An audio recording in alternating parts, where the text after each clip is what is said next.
Welcome back to CMA USA Exam Coach. In today's episode, we're diving into a topic that's becoming more and more important in the modern business world: international finance. So, what is it all about? Well, international finance is simply the world of money when it crosses borders. It deals with how businesses manage financial decisions when they're operating in more than one country, things like buying or selling in foreign markets, dealing with different currencies, or raising money from international investors. Now, international finance isn't just a buzzword. It's something that impacts real business decisions every day. On the one hand, it opens up access to global markets, new investment opportunities, and even cheaper sources of funding. But on the other hand, it also brings a fair share of challenges, like dealing with fluctuating exchange rates, unfamiliar tax rules, or political uncertainty in different countries. In this episode, we'll unpack all of this. We'll explore how international finance works, why it matters for businesses and finance professionals, and how companies can manage both the risks and the rewards of going global. So, what exactly are we going to cover in this episode on international finance? Here's a quick look at the key areas we'll explore. First, we'll talk about foreign investment. This is when a business puts money into assets or companies in another country. It could be something like setting up a factory abroad, buying shares in a foreign company, or acquiring property in another country. Next, we'll look at currency exchange. Since every country has its own currency, understanding how exchange rates work and how they impact business transactions is a big part of international finance. Then, we'll move on to import and export activities. Whether a company is selling goods to other countries or buying from them, there are financial considerations involved, from payment methods to managing trade risks. And finally, we'll cover international financing. This refers to how companies raise funds from global sources, like borrowing from foreign banks or issuing bonds in international markets. We'll be breaking down each of these topics in more detail throughout the episode, so stay tuned as we explore how international finance works in real-world business settings. Let's start with the first key topic: foreign investment. Foreign investment happens when a U.S. company puts its money into a business or asset located outside the United States. This could be anything from building a new factory overseas to buying shares in a foreign company. Now, foreign investment generally falls into two main categories. The first is called foreign direct investment, or FDI. This is when a company takes a direct role in the operations of a business in another country. For example, opening a subsidiary, acquiring a foreign firm, or setting up a manufacturing plant abroad.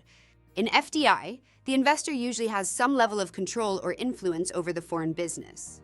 The second type is foreign portfolio investment, or FPI.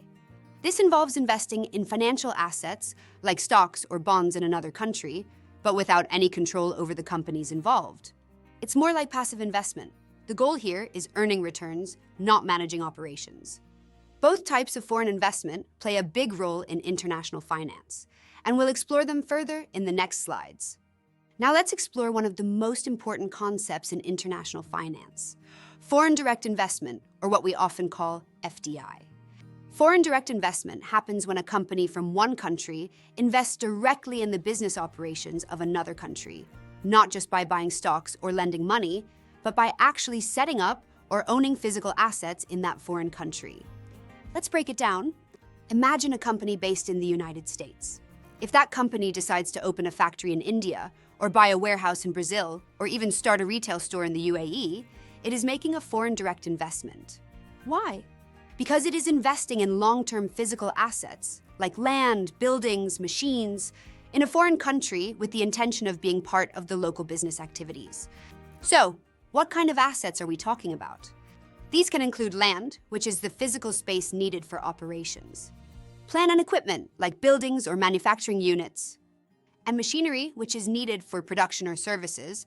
FDI isn't just about owning the asset. It usually means the company wants to actively manage the business too.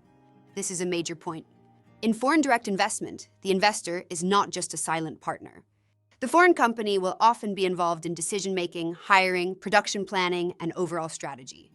Now, there are three common ways a company can make a foreign direct investment. From the ground up, a brand new office, a new production unit, or even new stores.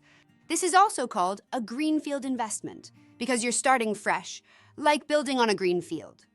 The The second method is by acquiring an existing foreign company. So instead of starting from scratch, the company simply buys another business that's already operating in that country. This saves time and allows quick access to local customers and operations. The third way is by forming a joint venture with a foreign company.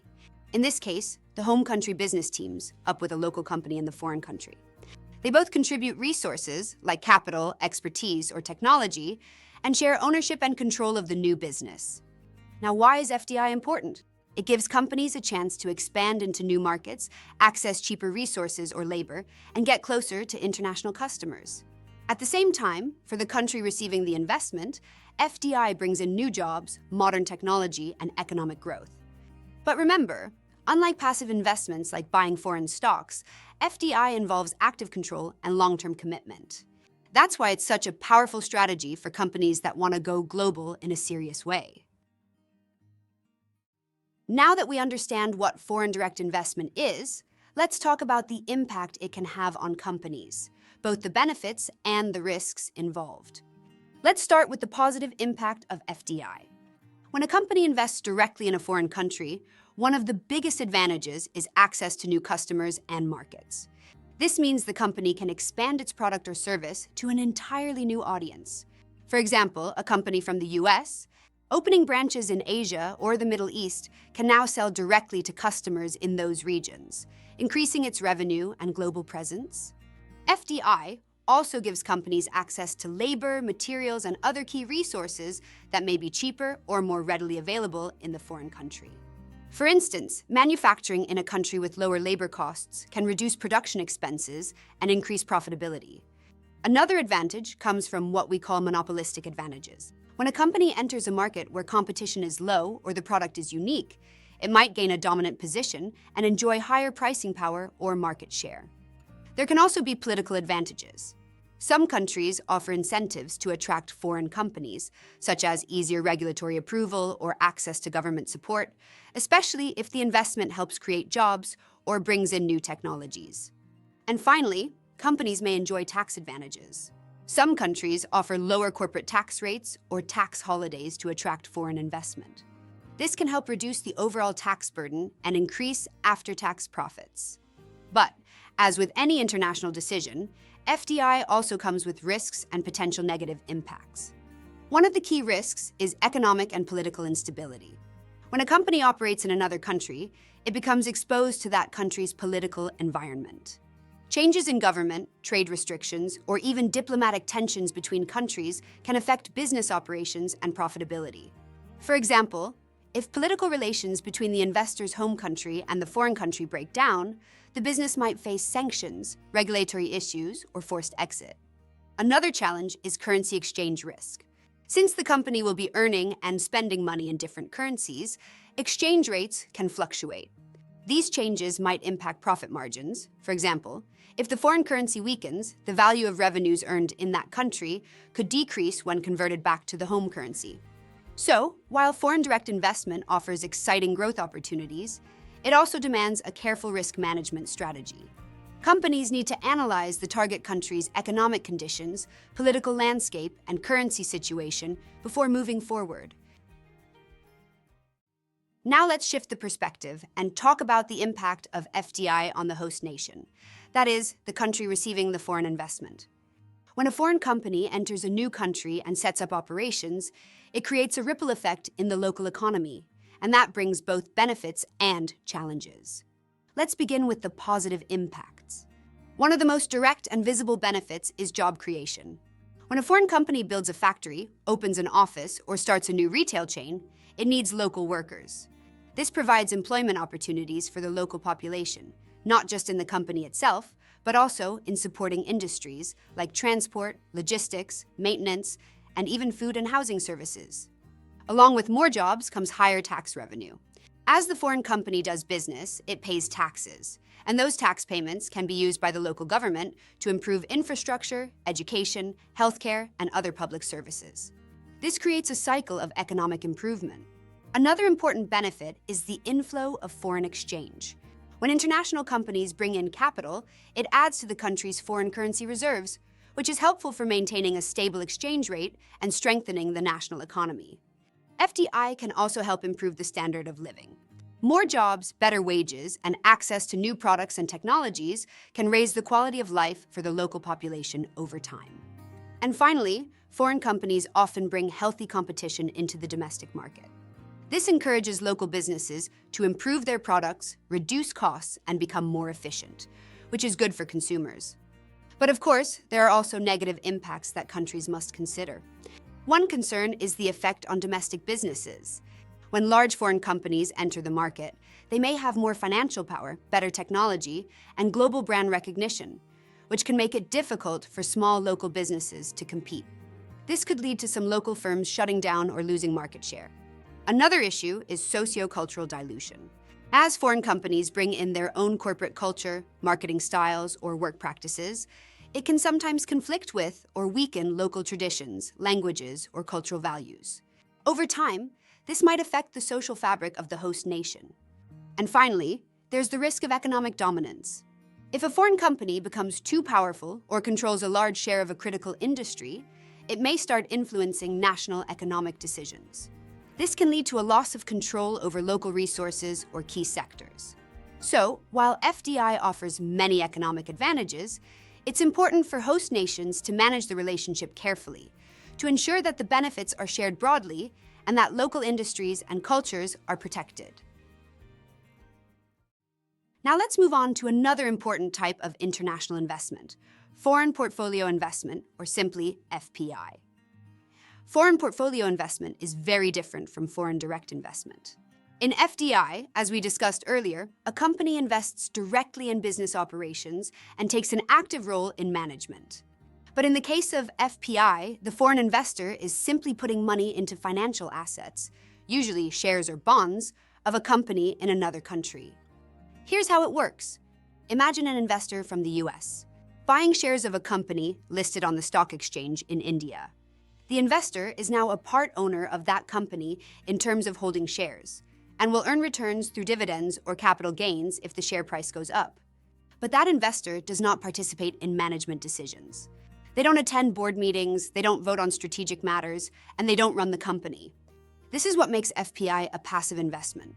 The goal is purely financial return, without being involved in the business itself. FPI is common among individual investors, mutual funds, hedge funds, and even pension funds. It's popular because it offers flexibility. Investors can buy or sell shares quickly, shift between countries easily, and diversify their investment across different economies. However, because FPI doesn't come with managerial control, it is often considered short-term or speculative. Investors may enter and exit markets based on interest rate changes, political news, or currency fluctuations. That's why countries receiving FPI may experience capital inflows and outflows very quickly, which can lead to volatility in the financial markets. To summarize it simply, in foreign direct investment, the investor builds or buys part of a company and helps run it. In foreign portfolio investment, the investor just buys shares or bonds, earns returns, and stays completely passive. Now, let's take a moment to understand one of the most essential concepts in international finance, the currency exchange rate. In simple terms, a currency exchange rate is the value of one country's currency when compared to another. It tells us how much of one currency you'll need to exchange in order to get another. This rate becomes very important when companies do business across borders. Whether it's selling products in another country, buying raw materials from abroad, investing internationally, or borrowing foreign funds, almost every transaction will involve converting money from one currency to another. Because different countries use different currencies, understanding how exchange rates work is a key part of making financial decisions on a global level. Let's look at a simple example to make it clear. Suppose you're comparing everything to the US dollar. If you exchange one US dollar, you'll get approximately 3.67 UAE dirhams, AED. But that same one US dollar will give you around 85 Indian rupees, INR, as per current rate. So, even though you're exchanging the same amount of US dollars, the number of local currency units you receive changes depending on the country. This is exactly what the exchange rate tells us, how much one currency is worth in terms of another, and understanding this is crucial for any financial activity across borders. Let's now take a closer look at how exchange rates are presented and what we mean by terms like base currency, quote currency, and direct or indirect quotes. On our slide, we see an exchange rate written as INR/USD equals 0.012. This simply means that 1 INR is equal to 0.012. In every exchange rate, the first currency listed, in this case, INR, is called the base currency. The second currency, USD, is called the quote currency, or sometimes the counter currency. So, this quote is telling us how many units of the quote currency, which is the USD, are needed to buy 1 unit of the base currency, which is the INR. Now let's understand this using the concept of direct and indirect quotes. Imagine you're based in the United States. From your perspective as a US resident or a US-based business, a quote like INR/USD equals 0.012. That's because it expresses the value of a foreign currency, in this case, USD, in terms of your domestic currency, which is the US dollar. It's telling you how many USD you would receive in exchange for 1 INR. But suppose you come across a quote like AED/INR equals 22.5. This means 1 UAE dirham is worth 22.5 Indian rupees. Now, from a US perspective, this quote is showing the relationship between 2 foreign currencies, Indian rupees and UAE dirhams, without involving your home currency, the US dollar. So, this would be considered an indirect quote from the US point of view. So how do we keep this straight? If the quote includes your home currency and it tells you how much foreign currency you get for 1 unit of your domestic currency, that is called a direct quote. On the other hand, if the quote involves 2 foreign currencies, or it shows how much of your domestic currency is needed to buy 1 unit of a foreign currency, that is called an indirect quote. To sum it up with our earlier examples, INR/USD equals 0.012 is a direct quote for someone in the United States because it shows how much USD you get for 1 INR. But INR/AED equals 22.5 is an indirect quote because it doesn't involve the US dollar and instead compares 2 foreign currencies. Understanding how these quotes work is very important for reading currency markets, interpreting financial news, and making accurate international financial decisions. Let's now look at an important concept in international finance: currency appreciation and depreciation. Currencies are not fixed in value. They constantly move up and down based on market conditions like supply and demand, interest rates, inflation, and geopolitical events. These changes are reflected in the exchange rate. So what does it mean when we say a currency has appreciated or depreciated? Appreciation means the currency is getting stronger. In other words, the base currency can now buy more of the quote currency than before. Depreciation means the currency is getting weaker. The base currency buys less of the quote currency compared to before. Let's look at an example using the USD/INR exchange rate. Suppose the exchange rate was 80 Indian rupees for 1 US dollar. Later, the rate becomes 85 Indian rupees for 1 US dollar. This change from 80 to 85 means the US dollar has appreciated, because now $1 can buy more rupees than before. At the same time, the Indian rupee has depreciated because it now takes more rupees to buy the same $1. So, whenever the exchange rate increases, meaning the quote currency value goes up in the denominator, the base currency is appreciating. Now let's calculate how much the US dollar has appreciated in percentage terms. We use a simple formula: current value minus base value divided by base value multiplied by 100. That is, 85 minus 80 divided by 80 multiplied by 100. That gives us 5 divided by 80, which equals 0.0625. When we multiply that by 100, we get 6.25%.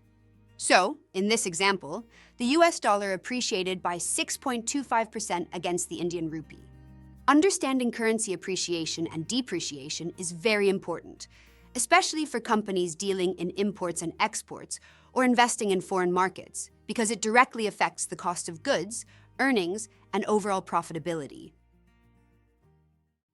Now that we've seen how the US dollar appreciated by 6.25% against the Indian rupee, a common question students ask is this: does that mean the Indian rupee has depreciated by the same 6.25%? The answer is no. The depreciation of the Indian rupee is not equal to the appreciation percentage of the US dollar. And here's the key reason why.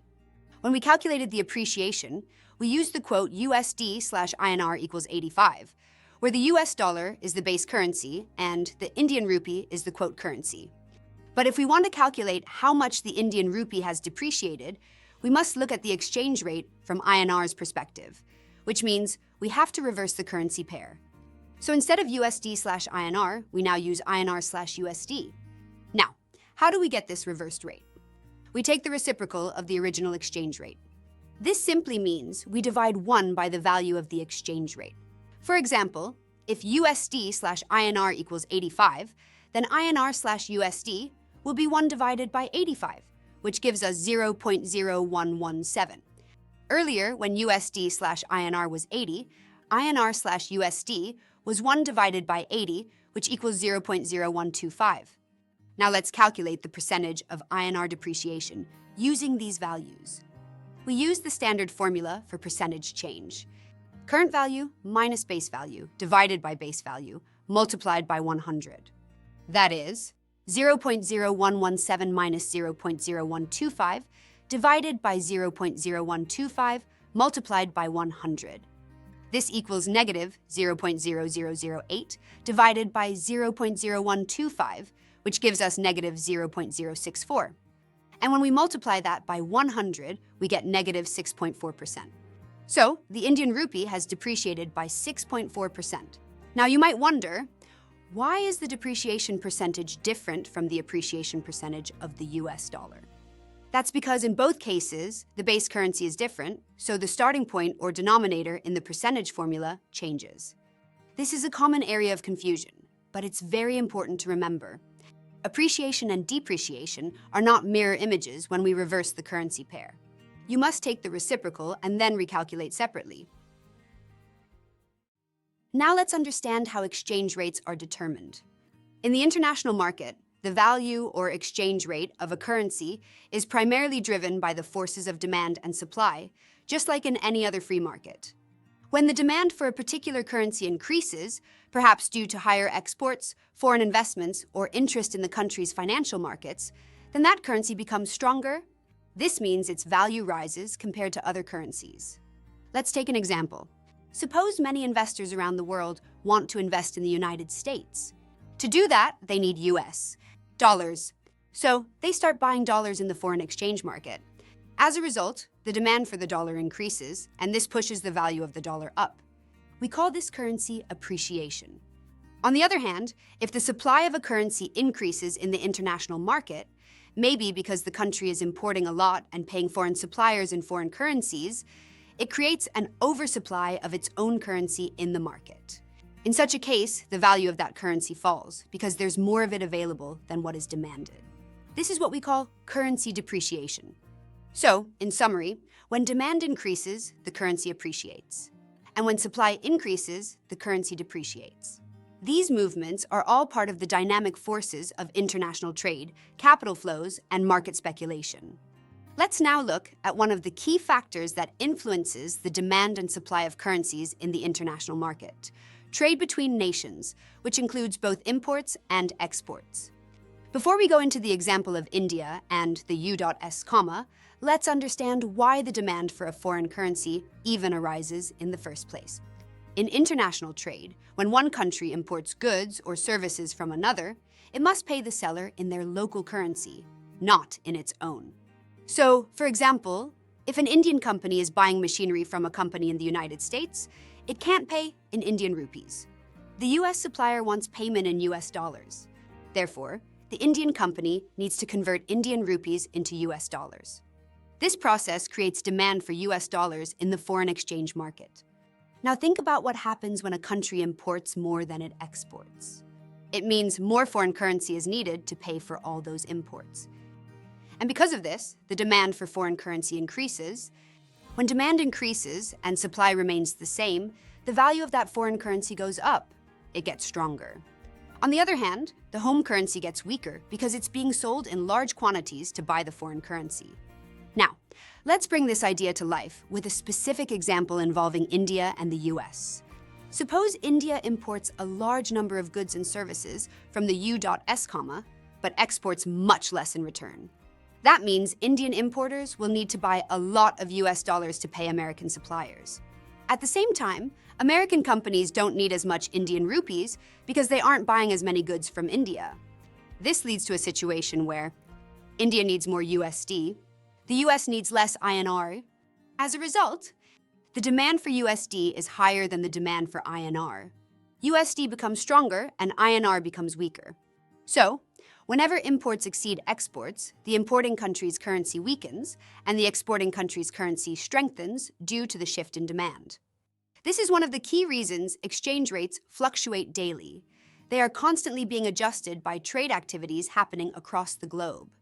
To understand this better, let's take a simple, real-world example between India and the United States. Suppose India is importing more goods from the US than it is exporting to the US. That means Indian companies and consumers need to pay more US dollars to buy American products. But since Indian companies have Indian rupees, they must convert their INR to USD in the foreign exchange market to make those payments. This increases the demand for US dollars. At the same time, if the US is importing less from India, there's less demand for Indian rupees from American buyers. So, here's what happens. India needs more USD to pay for imports. The US needs less INR because it's not importing as much from India. As a result, demand for USD goes up, while demand for INR stays low or even drops. This imbalance causes the US dollar to get stronger and the Indian rupee to get weaker in the foreign exchange market.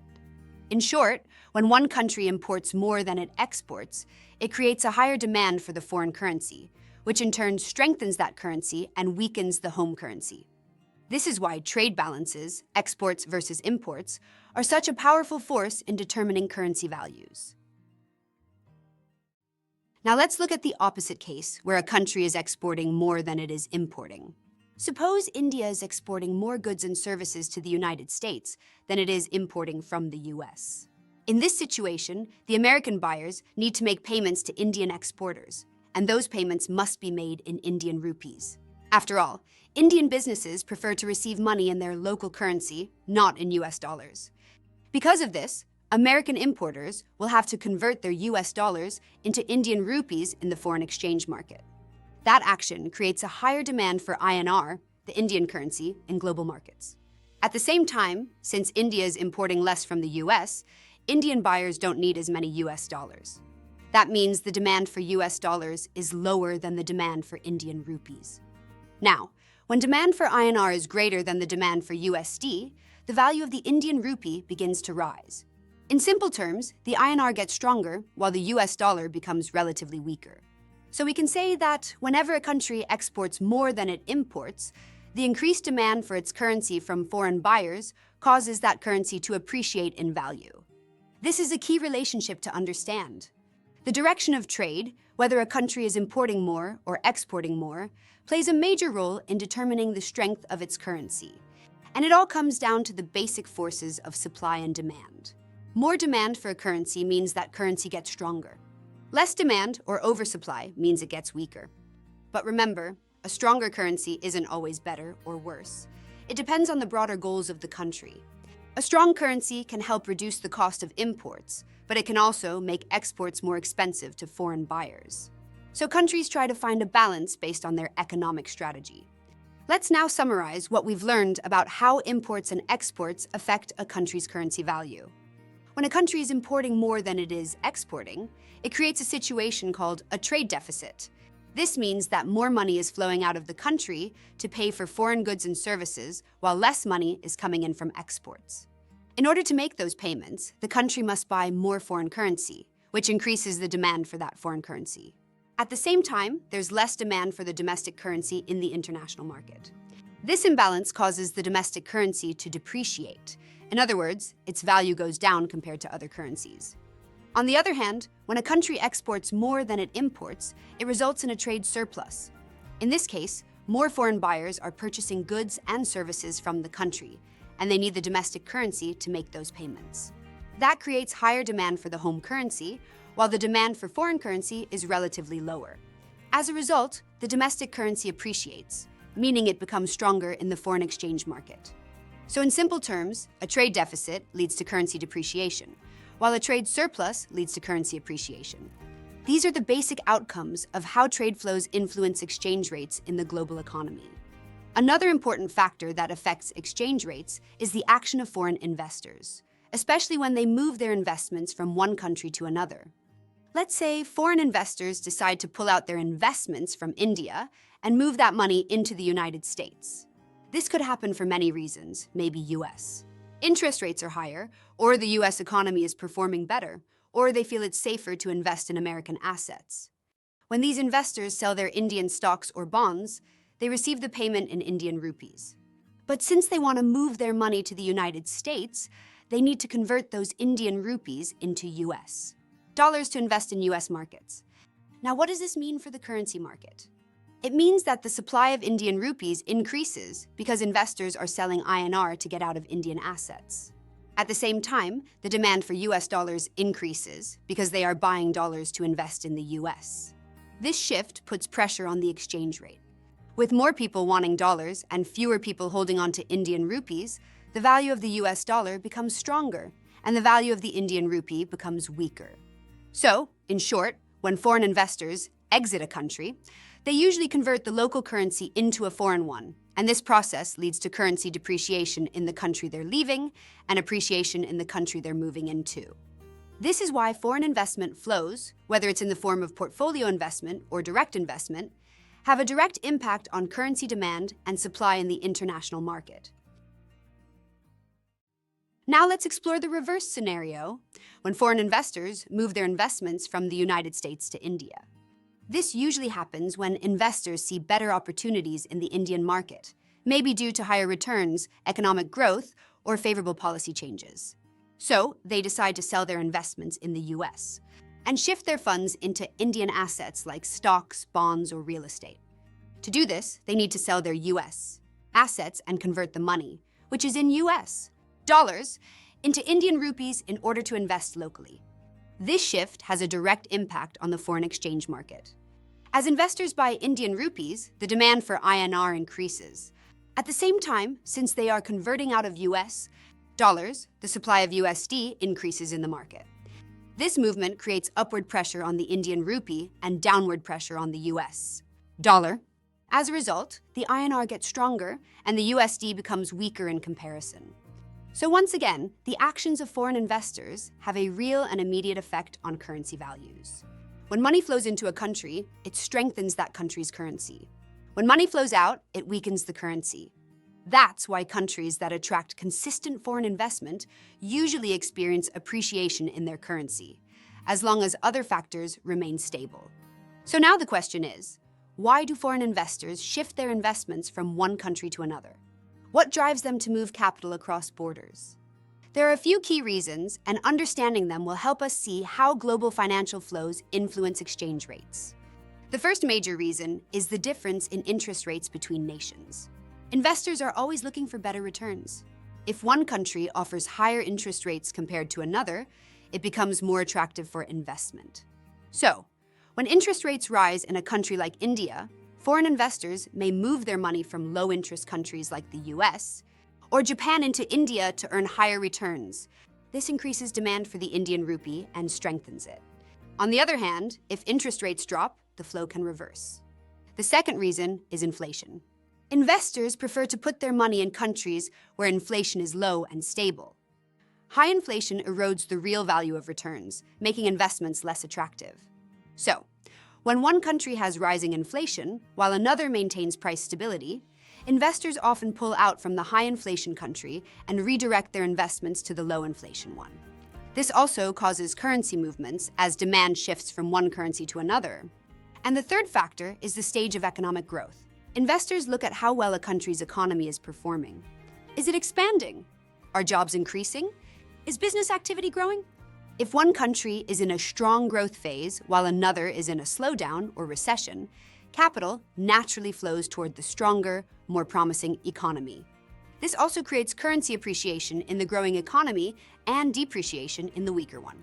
So in summary, foreign investment flows are influenced by a combination of interest rates, inflation levels, and the overall stage of economic performance. These factors drive decisions about where to invest, And in doing so, they directly impact the demand and supply of currencies in the global market. Another powerful factor that influences the demand and supply of currency is the action of a country's central bank. The central bank plays a key role in maintaining stability in the foreign exchange market. One of its major responsibilities is to intervene when currency values become too volatile or move in a direction that could harm the national economy. For example, if the domestic currency is depreciating too rapidly, the central bank may step in to support its value. It can do this by selling foreign exchange reserves, like US dollars, and buying its own currency in the international market.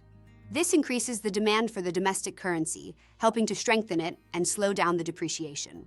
On the other hand, if the domestic currency is appreciating too much and hurting the country's export competitiveness, the central bank may decide to buy foreign currency and release more of its own currency into the market.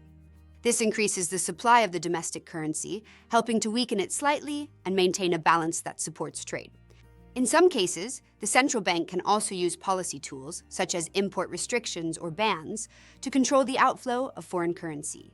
By limiting imports, the central bank can reduce the demand for foreign currency, which helps preserve the country's exchange reserves and manage currency stability. These interventions are often used to smooth out sudden shocks, correct imbalances, or defend against speculative attacks on the currency. So, while demand and supply generally move according to market forces, the central bank acts as a stabilizing force, using its authority, foreign reserves, and policy tools to keep the currency within acceptable levels and to ensure economic stability. Let's quickly summarize the main factors that influence the demand and supply of a currency in the international market. The first factor is trade between nations.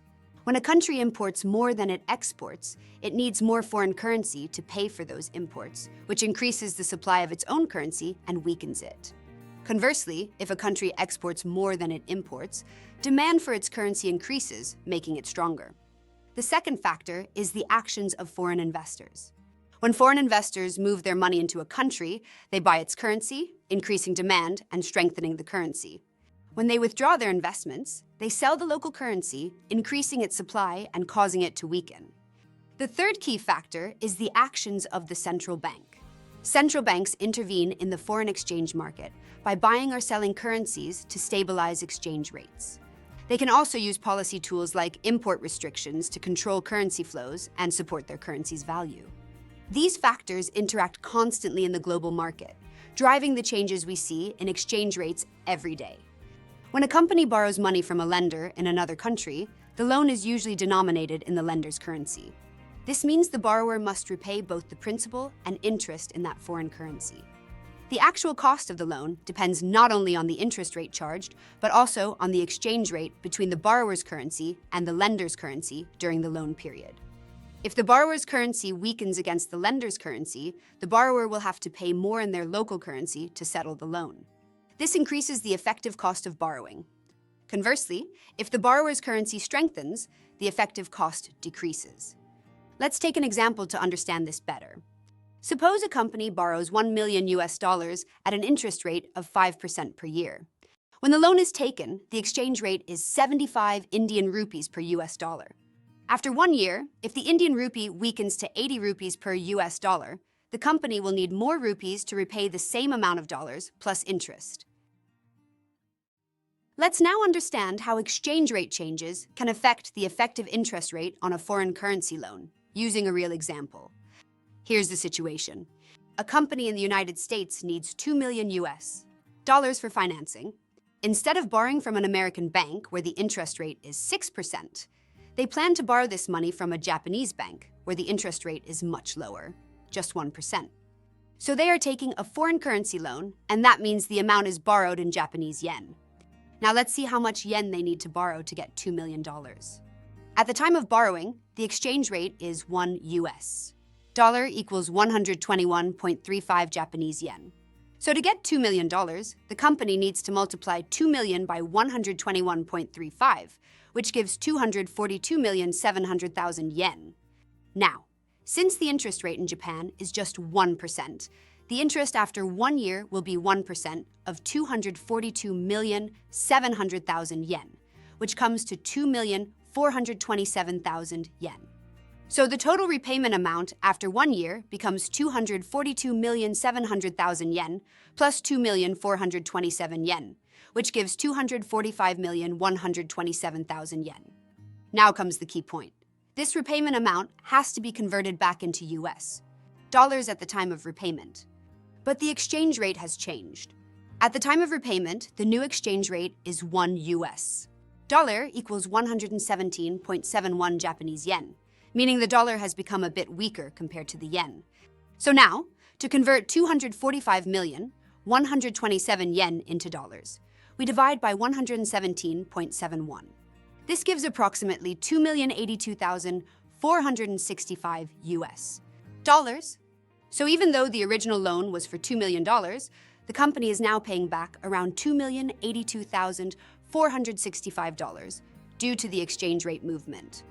Let's calculate the effective interest rate. The amount paid is $2,082,465 minus $2 million, which comes to $82,465. Now divide this by the original loan amount of $2 million. That gives 0.04123, or in percentage terms, approximately 4.123%. So even though the Japanese interest rate was just 1%, the US company ends up paying an effective interest of 4.123%, simply because of the change in exchange rate. This example shows clearly how currency fluctuations can impact the actual cost of borrowing, and why companies need to be very careful about currency risk when borrowing from another country. Let's now understand the concept of currency cross rate. First, what exactly is a cross rate? In simple terms, a currency cross rate is the exchange rate between two currencies, which is calculated using their exchange rates with a third currency, usually the US dollar. Why do we need this? Sometimes we don't have a direct exchange rate available between two currencies. For example, we might know the rate of US dollar to Indian rupee and the rate of US dollar to Saudi riyal, but we don't have the direct rate between Indian rupee and Saudi riyal. In that case, we use the cross rate method, which allows us to calculate the missing exchange rate using the two we already have. So, think of it like this. We have two known currency rates, but we want to calculate the exchange rate between two different currencies. Let's say 1 US dollar equals 85 Indian rupees. 1 US dollar equals 3.76 Saudi riyals. Now we want to know, how many Indian rupees is 1 Saudi riyal worth? We don't have this directly, but we can find it using a cross rate. Now let's look at a simple example to understand how cross rates are calculated. We are given two exchange rates. First, USD to INR is 85. This means 1 US dollar is equal to 85 Indian rupees. We can write this as 85 divided by 1, or 85 over 1. This simply shows that for every 1 US dollar, we get 85 rupees. Next, USD to SR is 3.76. This means 1 US dollar is equal to 3.76 Saudi riyals. Again, we write this as 3.76 divided by 1, or 3.76 over 1. That means for every 1 US dollar, we get 3.76 riyals. Now, you might wonder, why do we divide by 1? Well, it's just to keep things clear. The value is for 1 US dollar in both cases, so we treat $1 as the base unit. This helps us align both rates and use them in our cross rate formula. So now we have 1 US dollar is equal to 85 Indian rupees. 1 US dollar is equal to 3.76 Saudi riyals. Now we want to find the cross rate between Saudi riyal and Indian rupee, or simply, how many Indian rupees is 1 Saudi riyal worth? To find this, we apply the cross rate method. Suppose the US dollar to Indian rupee rate is 85.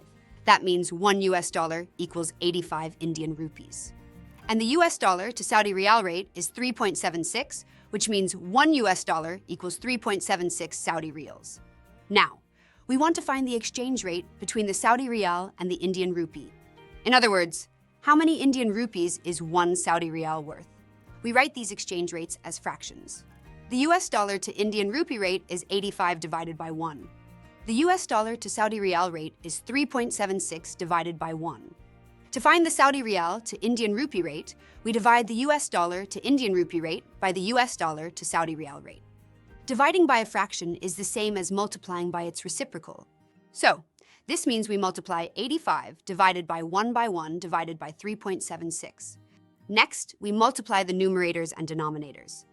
85 times 1 is 85. 1 times 3.76 is 3.76. This leaves us with 85 divided by 3.76. When we divide 85 by 3.76, we get approximately 22.61. This means 1 Saudi Riyal equals 22.61 Indian rupees. This is called the cross rate between the Saudi Riyal and the Indian rupee. We calculated it using their exchange rates with the US dollar. Purchasing power parity, or PPP, is an economic theory that compares the relative value of currencies by examining the cost of a standard basket of goods and services in different countries. The idea is that in an ideal world, identical goods should cost the same in different countries when expressed in a common currency.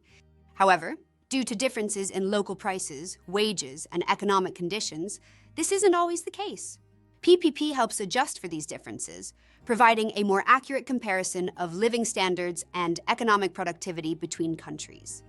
Let me explain purchasing power parity, or PPP, in a way that's easy to understand. Imagine you have some money, say 1 unit of your country's currency. Now, think about what you can buy with that money in your country. That is the purchasing power of your money. Now, imagine someone in another country has 1 unit of their currency. They can buy things in their country with that money. But the prices there might be different. PPP compares how much 1 unit of money can buy in your country versus another country. For example, in India, you might need around 50,000 Indian rupees to buy a set of common things like food, rent, clothes, and other daily needs. In the United States, to buy the same set of things, you might need about 1,500 US dollars. This shows that the money goes farther in India than in the United States because prices are lower in India. Now, there are 2 ways to look at money values between countries. Exchange rate. This is how much your money can be exchanged for another country's money. For example, right now, 1 US dollar might be worth 82 Indian rupees. This rate changes every day based on the market. Purchasing power parity, PPP. This looks at what you can actually buy with that money inside each country, ignoring the daily market changes. So, even if 1 US dollar equals 85 Indian rupees in the exchange market, when you compare prices of everyday things, 1 US dollar might actually be worth about 33 Indian rupees in terms of buying power. This is because things cost less in India, so your money buys more there. Why is this important? PPP helps us understand the real value of money in different countries. It tells us how expensive or cheap things are when compared fairly, not just by the exchange rate.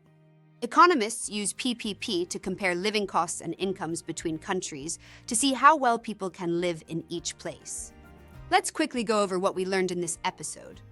We started with foreign investment, which includes FDI, foreign direct investment, and FPI, foreign portfolio investment. We saw how these investments flow from one country to another and how they affect the demand and supply of currency, making it stronger or weaker. Then we moved to currency exchange and understood that currency value is decided by demand and supply in the international market. Next, we discussed imports and exports. When a country imports more, it needs more foreign currency, which can weaken its own currency. But if it exports more, it earns more foreign currency, and that makes its own currency stronger. We also talked about international financing, where a company takes a loan from a bank in another country. We learned how exchange rate changes can impact the actual repayment in the company's home currency. Finally, we learned 2 important global finance concepts: cross-currency rates, which help us convert between 2 currencies using a third one like the US dollar, and purchasing power parity, or PPP, which compares the buying power of money in different countries.